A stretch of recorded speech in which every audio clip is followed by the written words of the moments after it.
Hola amigos, soy Irene Robledo Strauss y ha llegado el momento de recuperar la memoria. El tema de hoy es un canto superior.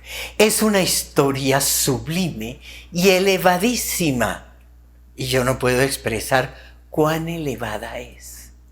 Es una de las grandes obras de la literatura universal, siendo un libro pequeñito.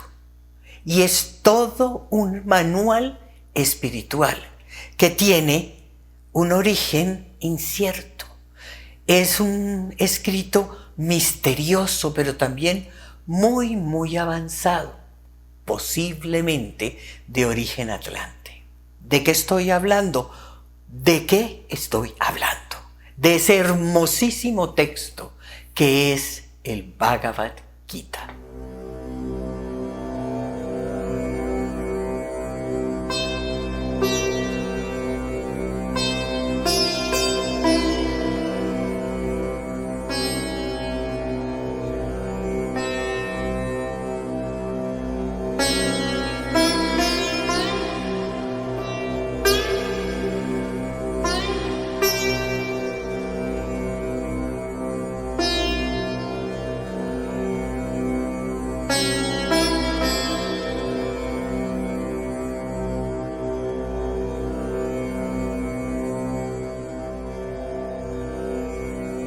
Bhagavad viene de Bhagavan, nombre de Dios. Aquel que tiene todas las fortunas y todos los dones. El Bhagavad Gita es de una tradición oral muy vieja. Y todo este conocimiento, está la teoría de que fue añadido al Mahabharata creado por Vyasa. Y en ese momento se escribió. Por eso hablo de que posiblemente es atlante. Es una historia que tiene un contexto histórico muy antiguo de una batalla en la India, donde en esta legendaria batalla entre los Pándavas y los Kauravas, que eran además primos, dos bandos que eran familia. Y entonces se presenta ante ellos Krishna.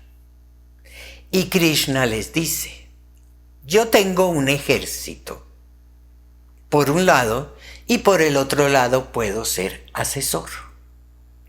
Uno de los primos dijo: yo me quedo con el formidable ejército suyo, Krishna. Y Arjuna dijo: no, yo lo quiero a usted como mi auriga en el carro y en el campo de batalla, como mi asesor. Y ahí es donde comienza la historia divina de este libro, porque antes de la batalla, Krishna y Arjuna hablan de todo. Ese es el contexto de el Bhagavad Gita. Gita significa canto, canto de Dios, canción al Señor. Entonces son los versos de Bhagavan y Gita es canto o canción. Y podemos traducir en canto al Señor o canto o canción de Dios. En esta batalla, que es con la familia, y en un momento dado Arjuna ve allá enfrente a toda su familia, a los profesores, a la gente de él, y le dice: estoy muy confundido, Krishna, yo no quiero pelear, me da miedo pelear. Y aquí es donde comienza esa profundidad hermosa de ese Gita. ¿Por qué?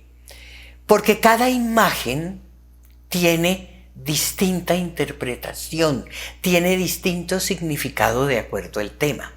Cuando Krishna dice armas, está hablando de los egos. ¿Y qué pasa? Que Arjuna dice, es mi familia, mi apego, mi vida. Y ese mí se convierte como en un filtro que todos tenemos en nuestros ojos. Entonces, ¿cómo puedo yo agredir a lo mío? Esa es una interpretación de estas imágenes y estos distintos significados de acuerdo al tema. Pero también hay un momento donde las legiones se forman en escuadras. Y entonces Krishna dice, yo me manifiesto de todas esas formas. Entonces ahí está hablando de la vida, de la existencia, de las manifestaciones, de las distintas modalidades de ese Bhagavan. Y por otro lado, hay otros momentos donde Krishna habla, yo soy el tejido, yo soy la red, yo los uno a todos.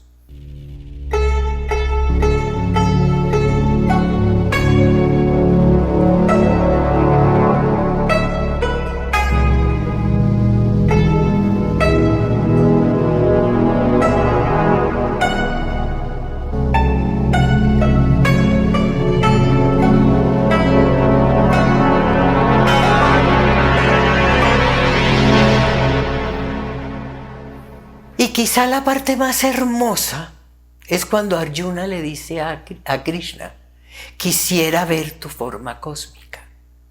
Y Krishna le dice, con esos ojos físicos y espirituales que tienes, no me puedes ver. Y Krishna le pone otros ojos.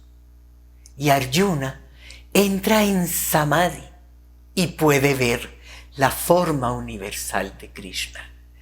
Y vienen unas explicaciones de ambos, tanto de Krishna como de Arjuna.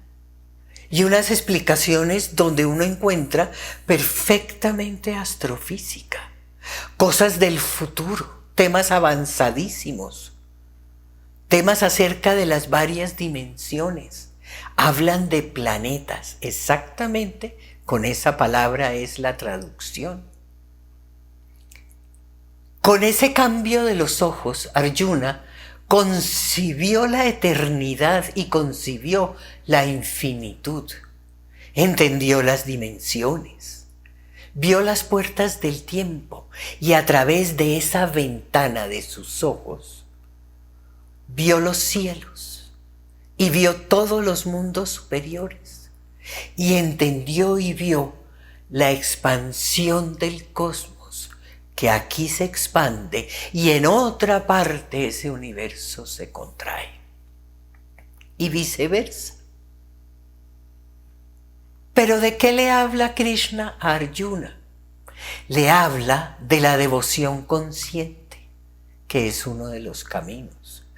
Le habla del tejido de Dios, que es su misma forma expandida. Le habla de la eternidad del alma y de la ilusión y el apego a la materia bajo esa percepción mental.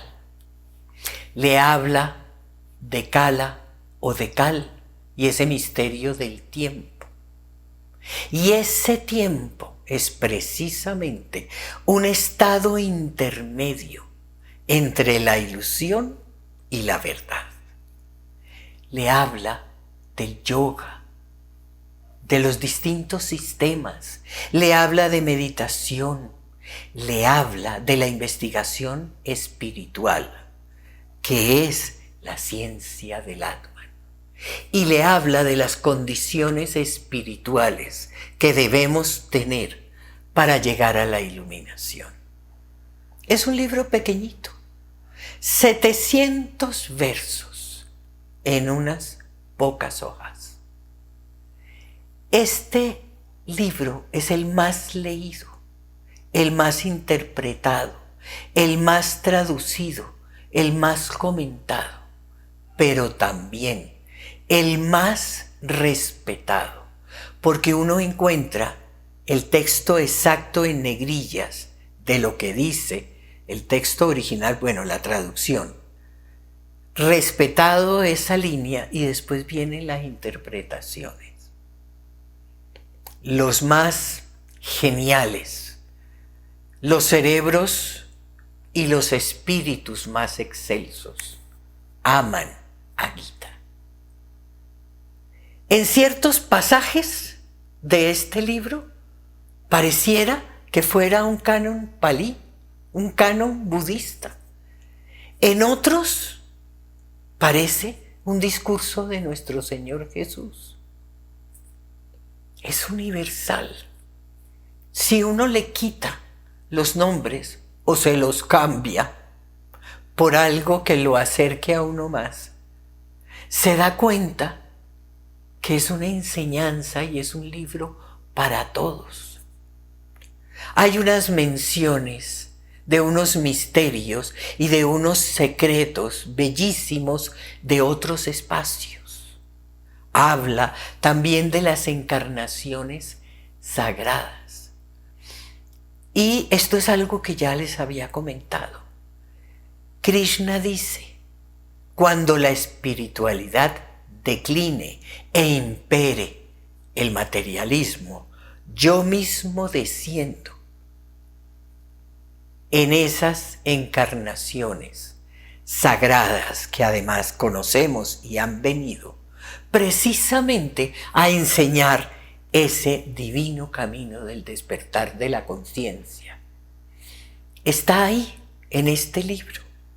Ahí está también el camino, en un lenguaje bellísimo de una devoción superior. Porque hemos perdido la memoria y es necesario recuperarla. Suscríbanse, denle like, entren a hildastrauss.com.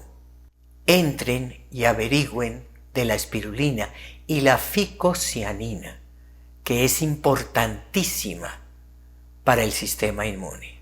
Y es el único alimento donde la ficocianina está presente. Gracias por estar ahí. Hasta un próximo video y un próximo tema.